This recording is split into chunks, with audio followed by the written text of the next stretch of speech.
આશા કરું છું કે તમે બધા મજામાં હશો, તબિયત પાણી બધાના ઠીક હશે. આજનો આપણે બીજો આ બ્લોક છે સ્લેબ ભરવાનો. કુંભારનું કામ છે આ, અને ત્યાં સ્લેબ ભરાય છે.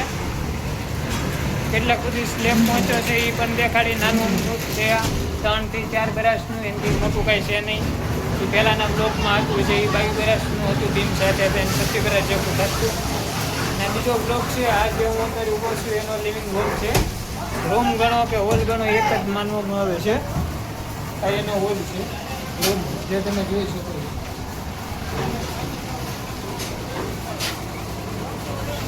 રૂમની અંદર અંડરગ્રાઉન્ડ સંડાસ બાથરૂમ એને ગોઠવેલા છે, એ પણ તમે જોઈ શકો છો. હવે તમને એક દેખાડી છે એનું કિચન, જેમ કે ગુજરાતી ભાષામાં આપણે કહેવામાં આવે કે રસોડું. આ એનું રસોડું છે. એક રૂમ પહેલાંથી એને કમ્પ્લીટ બનાવેલો જ હતો, એને આગળ પછી થોડુંક એને વધારેલું છે, એ પણ તમે જોઈ શકો છો. આ નીચેની સાઈડ એને સ્લેબ ભરેલો છે. આનથી આવડા એને હાંડલો થાય છે. આ એનું રસોડું છે. રસોડું આપણા માનવામાં આવે તો 10 બાય 8નું રસોડું છે. હાથનું 10 બાય 8નું રસોડું છે. એન્કોરની સાઈડ એની ગલી છે. આ એની ગલેરી છે, જેમ કે આ બીજા રૂમમાં આવવા માટેની. આ એનો પહેલેથી એક રૂમ એનો કમ્પ્લીટ બનાવેલો છે, જોઈ શકો છો. ઉપર એનો સ્લેબ ભરેલો છે. એમ પહેલેથી એને એક રૂમ હતો જ ત્યાં, આ બીજો રૂમ એક એને બનાવવામાં આવે છે.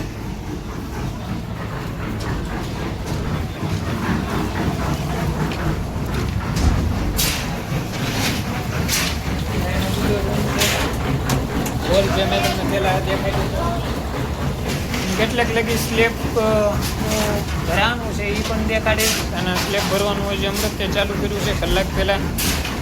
એ 10 વાગે સ્લેબ ભરવાનું ચાલુ થયું છે. 9 વાગે તો બધા દાળિયાની એવા હતા મિલરની અંદર લાવવા, એટલે કલાક એમાં હોય છે. 10 વાગે સ્લેબ ભરવાનું ચાલુ કર્યું છે, કલાક થઈ છે. અને એક પટ્ટો હજી સુધી ભરાણો છે. પટ્ટો આમ આડો લેવામાં આવે છે. એ હોય હું તમને ઉપર જઈને હમણાં દેખાડી દઈશ. સ્લેબ જે ભરવાનો છે એ આપણે પાલખે સ્લેબ ભરે છે. આની અંદર આપણે લીક નથી. પહેલા બ્લોકની અંદર જ્યારે 25 બરાસનો આપણે સ્લેબ ભરવામાં આવ્યો હતો, બીમ સાથે 25 બરાસ સુધી, અને એને જ્યારે સ્લેબ ભરવામાં આવ્યો હતો ત્યારે એની અંદર આપણે લીપ બોલાવી હતી. આમાં આપણે લીપ નથી, આ પાલખે સ્લેબ ભરાય છે. માલ મિલરની અંદર બનાવવામાં આવે છે.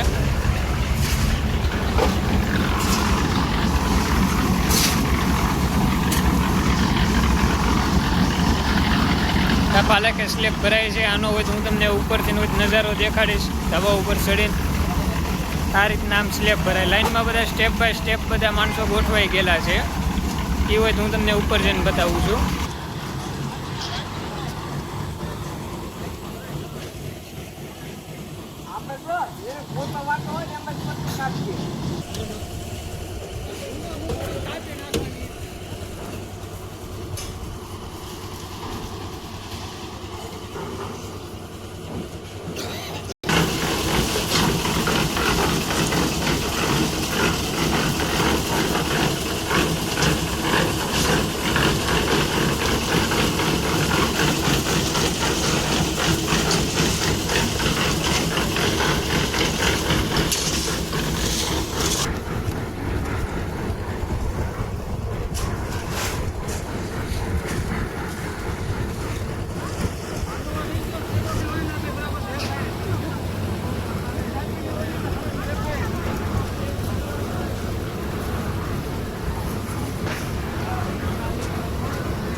મેં તમને ઉપર જઈને સ્લેબ પણ દેખાડી દીધો કે કેટલો ભરાણો છે, એ કઈ રીતે સ્લેબ ભરે છે એ પણ દેખાડ્યું.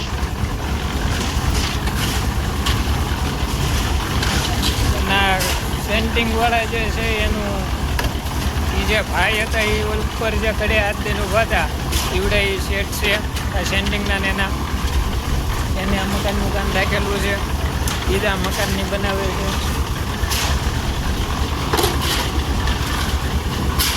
આ દાદાની તમે મહેનત પણ જોઈ શકો છો. દાદા કેટલી મહેનત કરે છે. અત્યારના જુવાન છોકરાથી પણ આવું કામ નથી થતું. જે હાલની તકમાં એવું કામ નથી કરી શકતા. આ દાદા એ કાંઈ આપણે આમ સ્લેબની ગણતરી કરવામાં આવે તો 3 થી 4 બરા જેટલું થાય છે. એટલે અંદાજે 35-36 થેલીનો આપણો અંદાજ છે. એનથી વચમાં આવે તો એનાને પણ આ દાદા એકલા જ થઈ 35-36 થેલી ભરવાના છે. એ આપણે દાદાને આપણે ધન્યવાદ દેવાની જરૂર છે કે એની અત્યારે ઉંમર તો મારા અંદાજ પ્રમાણે 65-62 હશે. એટલી ઉંમરે પણ એટલું કામ કરી શકે છે.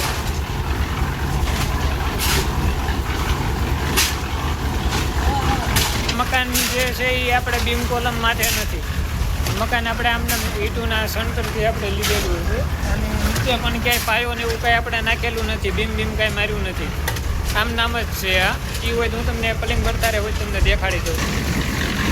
એ પણ તમે જોઈ શકો. સીધું સણતર જ કરેલું છે જમીન લેવલથી. બીમ કે કોપિંગ કે એવું કાંઈ પણ માર્યું નથી અહીંયા. આ સીધો એનો બારાક થઈ ગયો. આ છે એ મેન હાલવાનો રસ્તો છે. આવડો મેન બજાર છે.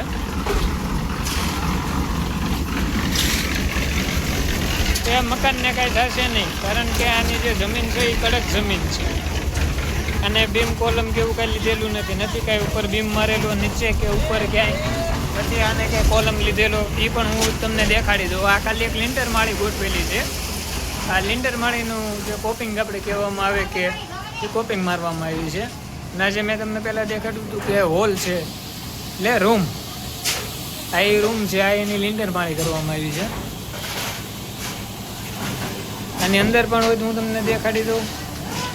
રૂમની અંદર એને બાથરૂમ લીધેલું છે, જેમ કે ટોયલેટ રૂમ આપણે કહેવામાં આવે.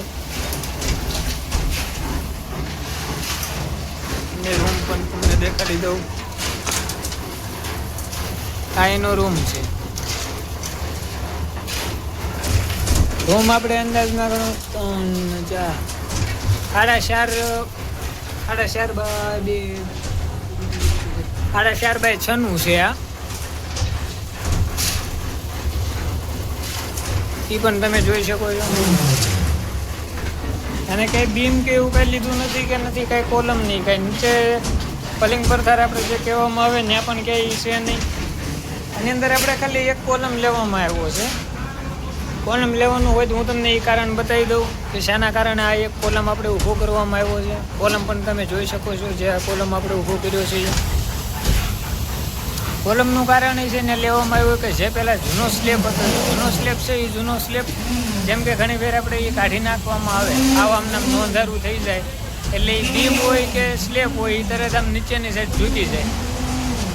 એટલા માટે કોલમ ઊભો કરવામાં આવ્યો છે. અને એ પહેલાં જ્યારે એ પાડવામાં આવ્યું હતું ત્યારે એને આપણે પાટલીનો સપોર્ટ આપ્યો હતો, જેમ કે હેઠળથી ટેકાનો સપોર્ટ.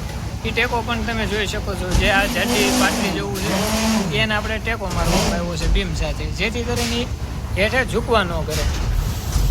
જ્યારે સ્લેબ ભરાઈ જાય એ પછી જ્યારે એનો હાંધો થઈ જાય ત્યારે એવું આપણે કાઢી નાખવાનું છે. એ પણ તમે જોઈ શકો છો. એ ખાલી જ્યાં સુધી સ્લેબ ન ભરાય ત્યાં સુધી તેને રાખવામાં આવેલ છે. સ્લેબની ભરાઈ જાય પછી એને કાઢી નાખવાનું છે. બીજી ફેર આ તમને હું રસોડું બતાવી દઉં. આ રસોડું છે એને આપણે ક્યાંય કોલમ નથી અંદરની સાઈડ કે ક્યાંય. નોલો જે કોલમ આપણે લેવામાં આવ્યો તો એ પણ મેં તમને બતાવી દીધું. આ એના અંડરગ્રાઉન્ડ એને મેળો કરેલો છે. જેમ કે મેં તમને ઓલા ટોયલેટની બતાવ્યું હતું, ટોયલેટની માથેથી આ મેળો છે. એ પણ તમે જોઈ જ શકો છો. અને આ જે સ્લેબ હતો એ આપણે પહેલાંનો છે. જે મેં તમને કીધું કે આપણે જે લેવામાં આવ્યું છે, આપણે જે ઓલો કોલમ ઊભો કરવામાં આવ્યો એ શેના કારણે આપણે ઊભો કરવામાં આવ્યો. આ જે આપણે બીમ મારેલો છે એ બીમનો એને સપોર્ટ આપ્યો છે એ કોલમ ઊભો કરી, જેથી કરીને બીમ હેઠો ઝૂકવા ન કરે કે નમવા ન કરે. અને આપણે ગુજરાતી ભાષામાં કહેવામાં આવે તો કે એ ભાંગવા ન કરે.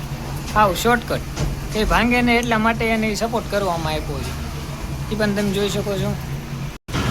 અને આ જે સ્લેબ આપણે ભરવાનું હતું એ હોય મેં તમને ઉપર સ્લેબની માથે ચડીને મેં તમને એ દેખાડી દીધું હતું કે કઈ રીતે સ્લેબ ભરે છે, કઈ રીતે આપણે આનો બીમ તો આપણે ક્યાંય ઉપર લટકતો બીમ આપણે જે કહેવામાં આવે છે કે જોડ ન ખાય એટલા માટે આનો ગાળો એટલો બધો મોટો છે નહીં, લંબાઈ એટલી બધી છે નહીં, એટલા માટે આપણે આને 100 બીમ મેકવામાં આવ્યો છે. ઉપર આપણે ક્યાંય નીચેની સાઈડ બીમ કે એવું કાંઈ છે નહીં. એનો ખાલી શોભીમ જ એક રાખવામાં આવ્યો છે. હું જ્યારે સ્લેબની માથે ચડ્યો ત્યારે મેં તમને કઈ રીતે લોખંડ બાંધ્યું છે એ દેખાડ્યું, કઈ રીતે સ્લેબ ભરાય છે એ દેખાડ્યું. આની અંદર આપણે લિફ્ટ તો બોલાવવામાં આપણે આવી જ નથી, ખાલી એક આપણે મિલર એક જ આપણે લાવ્યા હતા. આ સેન્ટિંગવાળા શેઠ કોણ છે એ પણ મેં દેખાડી દીધું છે. જો આપણા દાદાનું કામ છે ને બહુ સારું છે, એ દાદાને તમે જોઈ શકો છો. દાદા તમારા કેટલા વર્ષ છે? 45. દાદાના 45 વર્ષ છે. શેવાળથી પાછા ભૂકા કાઢે, પેલા નંબરે આવે. એ કઈ આપણે 35 ડેલી ભરવાના છે. આ દાદા આપને એડ્રેસ આપશે, એનું જે પણ કોઈને જરૂર હોય તો આ દાદાને આપણે બોલાવવા. દાદા તમારું કામ કયું? દાદાનું કામ છે બડેલી, સિહોર રહી છે. સ્લેબમાં હોય કે આપણે ખાપ મારીને ભરવાનું હોય તો આ દાદા હાલે એમ છે. અમારામાં રેગ્યુલરી આવે છે. આપણે જે પહેલાં આપણે વાત થઈ હતી આવડા ગઢા દાદાની, હજી દાદાના 45 વર્ષ છે પણ હજી સુધી એને શેવાળ હેઠો મેક્યો નથી. બે વ્યક્તિએ એમ કીધું. ચા બને છે? દાદાને 2 જણાએ કીધું લાવો હું ભરું, પણ હજી સુધી દાદા એમ કહે છે કે ના ના હું એકલો બધું ભરી વાળી, એમ એકલો ભોગી રહી. આ દાદાને આપણે ધન્યવાદ દેવાની જરૂર છે. અને આ દાદાના કારણે આપણે આની અંદર લાઇકો આપણે દેવાની છે, લાઇક અને સબસ્ક્રાઈબ આપણે કરવાના છે. અમારી યુટ્યુબ ચેનલમાં તમે જોઈ રહ્યા છો, આપણે કરંટ શેઠ છે. એ મકાન આપણે જેને ઊભું કર્યું છે, બનાવવામાં આવ્યું છે. શેઠ જરા કંઈક વાર ધ્યાન દો તો. એમ દાદા શેઠ કાળા કેમ છે એટલા બધા, પણ અહીં આપણે એનો ઉજે આવતો નથી. અમારી યુટ્યુબ ચેનલમાં તમે જોડાઈ રહી છો, નવી ચેનલો તમે સબસ્ક્રાઈબ કરતા રહીશું. તો આવી ચેનલ તમે ક્યાંય નહીં જોઈ, તો અમારી સાથે જોડાઈ રહી છે. આપણે શેઠનું હોય જરાક જોઈ લીધું. આપણે શેઠને આપણે પૂછવા, જેમ કે આપને કરણ શેઠે કીધું કે નવી ચેનલો હોય છે એની અંદર તો તમે બધા જોડાતા હશો, પણ આ ચેનલની અંદર હોય તમે બધા જોડાઈશો. આ ચેનલની અંદર તમને ઘણું બધું શીખવા મળશે, જોવા મળશે, જાણવા મળશે. આ આખું કામ જ આપણે કન્સ્ટ્રક્શનનું નેનું જ કરવી છીએ, પણ હજી હમણાંથી મેં આપણે બ્લોગ બનાવવાનું ચાલુ કર્યું છે. આપણે કરણ શેઠ છે એને આ મકાનનું કામ પૂરું કર્યું છે એમ, અને આમ ગણો તો એ મારો નાનો ભાઈ જ છે. આ ચેનલની અંદર જેમ કે આપણે કરણભાઈએ કીધું કે આ ચેનલની અંદર તમે જોડાઈ રહેજો. આની અંદર નવી ચેનલ હોય છે જેને સબસ્ક્રાઈબ પણ કરીએ છીએ, પણ આ ચેનલની અંદર તમને ઘણું બધું જાણવા મળશે, જોવા મળશે, શીખવા મળશે. અને કઈ રીતે મકાનનું કામ કરવામાં આવે છે એ પણ તમને જોવા મળશે. હવે આપણે આનાથી જવાનું છે સ્લેબની માથે, કે કેટલો સ્લેબ ભરાણો છે એ પણ હું હવે તમને દેખાડી દઉં. મને તો નીચેથી દેખાય છે કે કેટલો ભરાણો છે એ. તો ત્રીજી પટ્ટી અત્યારે ચાલુ છે. હું ઉપર જઈને તમને હું બતાવું કે કેટલો સ્લેબ ભરાણો છે. આમાં મેં જે તમને પહેલાં હોય કહેવામાં આવ્યું હતું કે આ ત્રીજી પટ્ટી હાલે છે, એ હોય તમે જોઈ શકો છો. કે પેલી આપણે જે દોરી મારી હતી બીજી એની મસ્ટરની આગળ જે આ માલ અત્યારે નાખે ત્યાં, ત્રીજી પટ્ટી એની આગળ જે આ ભાઈ હાલ્યા જાય ત્યાં, એ અહીંના શેઠ છે. જે ભાઈના હાથમાં ડોલ છે ને એ મારા પપ્પા છે. એ પણ તમે જોઈ શકો છો જેટલો સ્લેબ ભરાણો છે. આ વ્લોગમાં તમે બન્યા રહો, હું ઠેઠ સુધી તમને બતાવીશ કે જેટલો સ્લેબ પૂરો થયો છે એટલો. તમને પહેલાં પણ કીધું હતું કે આ ઘોડીયો સ્લેબ નથી, દોરીયો સ્લેબ ભરવામાં આવે છે. એ પણ તમે જોઈ શકો છો, જેમ કે અહીં દોરી બાંધેલી છે આગળથી, અને ઉલ્પા પણ દોરી છે.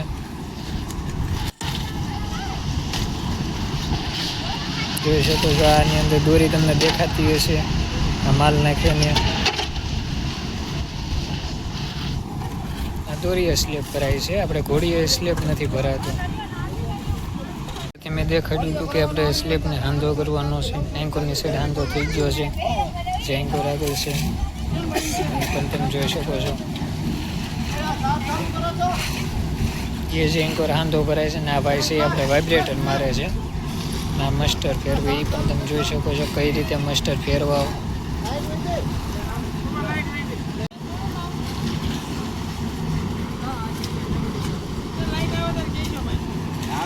લાઇટ વહી ગઈ છે એટલે વાઇબ્રેટર કંઈ લાગશે નહીં. લાઇટ આવશે એટલે હું તમને દેખાડીશ. વાઇબ્રેટર મારશે. વાઇબ્રેટર મારવાનું કારણ એ કે કડક માલ હોય તો હેઠે જ્યારે આપણે સ્લેબ ખોલવામાં આવે ત્યારે એને પોલ ન દેખાય. કેમ કે અડધો સ્લેબ ઘણી વાર ખાલી નીકળે હેઠળની સાઈડ ભરવામાં આવે તો, એટલે ખાલી ન નીકળે એટલા માટે વાઇબ્રેટર મારવામાં આવે. હેલો ગાઈસ, સ્લેબ હવે પૂરો થવાની તૈયારીમાં છે. એક પટ્ટી બાકી છે. આપણે અંદાજે એમ ગણવામાં આવે, હું તો જ્યાં નીચે છું ઉપર ગયો નથી, પણ આનાથી થોડું દેખાય છે કે થોડોક તો સ્લેબ બાકી છે. વાંધીને ઉપર છે ને હું તમને દેખાડીશ કે કેટલોક સ્લેબ બાકી છે. હું તો અત્યારે નીચે છું એટલે મારા અંદાજ પ્રમાણે 5-6 ઠેલી હજી આવશે. ઉપર જાઉં છું, ઉપર જઈને હું તમને દેખાડું કે કેટલો સ્લેબ બાકી છે. વિડીયોમાં આમને કન્ટિન્યુ બન્યા રહેજો.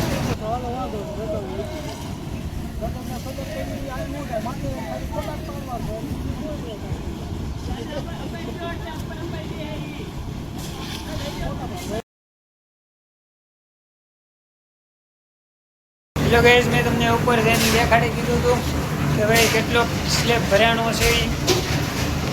અત્યારે મારામાં 1:30 વાગ્યો છે એટલે મારા અંદાજ છે. આજ આપણે એક અંદાજ લગાડવી છે નીચેથી કે આમ કેટલો ભરાણો તો કેટલોક નહીં, અને કેટલા વાગે અત્યારે પૂરો થશે. એટલે મારા અંદાજ પ્રમાણે 3 વાગે વાળા પૂરો થઈ જશે. વિડીયોમાં કન્ટિન્યુ બન્યા રહેજો. હું તમને જે આગળનો પણ એક વિડીયો દેખાડીશ કે કઈ રીતે છે. વિડીયો જોશો તો તમને ખબર પડશે. હું બોલીશ એમ તમે સમજાય છે કે ખરા, પણ તમને ખબર નહીં પડે કે કઈ રીતે કર્યું, શું કર્યું. મારી ચેનલને લાઈક, સબસ્ક્રાઈબ અને શેર તમે કરજો, જેથી કરીને બીજા લોકો પણ આની અંદરથી નવું શીખી શકે અને એને થોડી ઘણી ખબર પણ મળી શકે અને માહિતી પણ મળે. સ્લેબ પૂરો થવાની તૈયારીમાં છે, પણ હજુ સુધી દાદાએ સવળ થઈ ગયો નથી. દાદાએ જે થાક્યા નથી તમે જોઈ શકો છો.